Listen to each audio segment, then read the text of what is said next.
As the director of the Office of Scholars and Fellowships, our office works with students that are applying for national scholarship and fellowship opportunities, and about half of those awards fund international experiences, whether that be funding to go and do a more traditional study abroad, or some of them are experiences in and of themselves that provide an opportunity for a student to go abroad. What we do, sort of on an individual level with students is work with them and talk to them about, their goals, their sort of long-term goals, their academic goals, their personal goals, and help them articulate those, right, into these applications and make sense of all of that and how an international experience can really help them.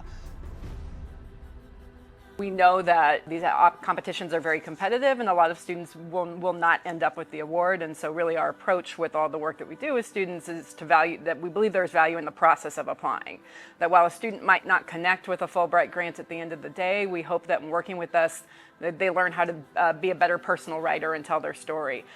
They learn how to better articulate their motivations. They think through their goals and plans and how an opportunity might fit within it. They might learn a lot more about life in a country that then has them, motivates them to find other sources where they can get abroad to that country, regardless of whether or not they connect with that one opportunity. I had the privilege many years ago to study abroad when I was in undergrad.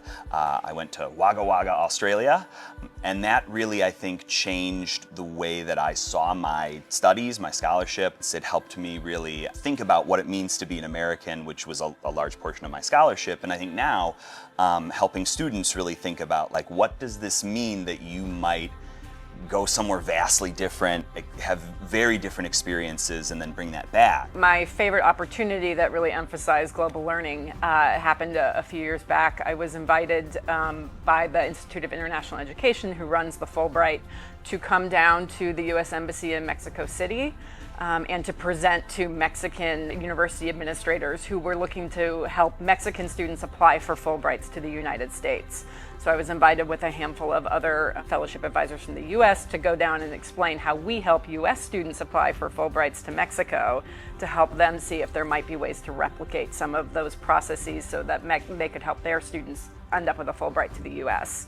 And so being able to go there and represent University of Richmond on that scale, being able to represent the Fulbright program, the United States there, and basically also be able to help administrators do the same see the kind of work we do and help them understand how they might be able to replicate it, I think just sort of incorporates all the different aspects of exchange, representation, et cetera, between our two countries. So that was a really special experience.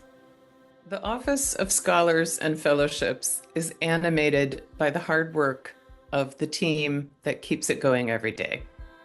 We are so proud to be partners with this particular office that makes such a difference in the lives of so many students.